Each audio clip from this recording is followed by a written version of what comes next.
You know, kindergarten is only optional in Idaho. Yes, the state has funded it since 1975, the half-day version, but kids aren't required to go to school until the age of 7 in the Gem State. But studies show kids who attend full-day kindergarten are better prepared for first grade, better academically and socially. And that may be obvious, which is why for years, lawmakers have tried to get that paid for directly by the state, to no avail, leaving Idaho school districts to figure it out for themselves. And most have, offering some sort of full-day kindergarten funded by either general fund money or through levies or grants. Recently, the Boise School District adopted full-day kindergarten, free of charge to families in their district. Idaho Falls Schools, I should say, did their own research, and they too are going to offer the same thing beginning this fall. But maybe, just maybe, those programs could finally be fully funded by the state. For example, last year, House Bill 331 never even made it out of Education Committee.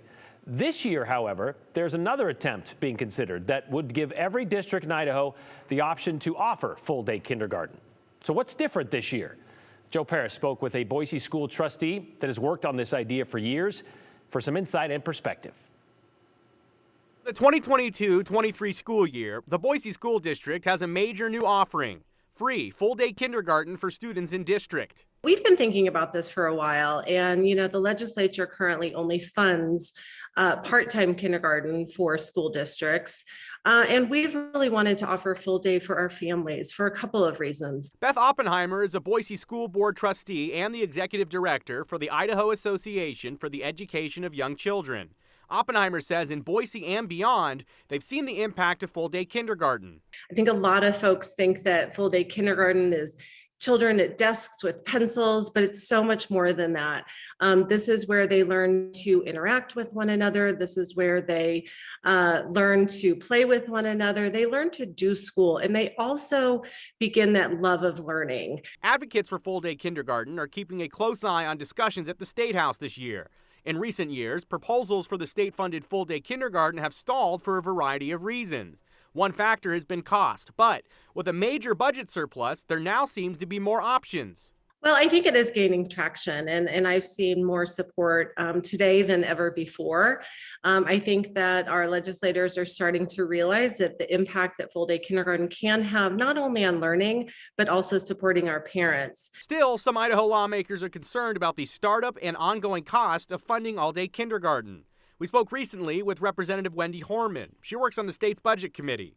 While keeping an open mind on the topic, Horman outlined her concerns when it comes to program sustainability and relying on the budget surplus, courtesy of the federal COVID-19 relief funds. Sustainability, I think, is a valid question to ask. You don't want to invest in programs that you can't sustain over time. While no final bill is quite ready for debate, the concept behind the bill is expected to be like those in years past: a funding mechanism that allows districts to hold all-day kindergarten.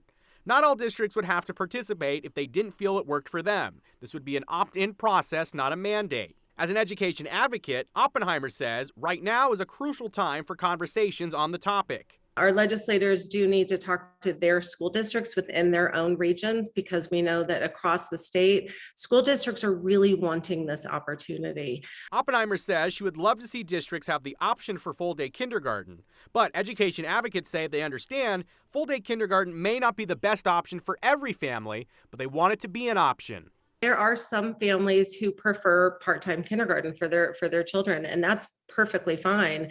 I do hope as things move forward that the option is on the table for those families who really only want half-day kindergarten. This is not mandated.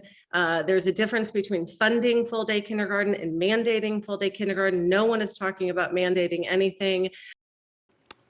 Tough topic in this state, mandating anything. All right, Joe, talk about sustainability.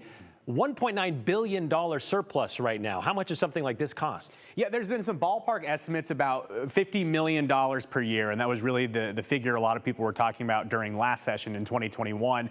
The idea is that it should basically be about the same price here in 2022, and people have talked over, in years past, what's really been the holdup on full-day kindergarten. There's been two major ones. One, of course, the budgeting of it, and two, some Idaho parents say that they don't believe their kids are ready to go to school, for a full day as a kindergartner. So there are some different ideas in terms of parenting and schooling, but the bottom line is at the legislature, for example, the idea has been about the budgeting. And as Brian, you just highlighted, with almost $2 billion in a budget surplus, the argument from advocates is that the Idaho should be able to afford being able to do this right now. They should be able to fund it. Critics say, though, with so much one-time COVID relief money, could this program continue to, sustain itself into the future if those dollars are not available from the federal government? And they likely won't be going forward. All right, really quickly, Joe, is this a partisan thing? Because last year, that House Bill 331 was brought forth by Representative Judy Boyle, who's a Republican. I've spoken to Republicans and Democrats that support this idea. I would expect to see a Republican carry this idea, but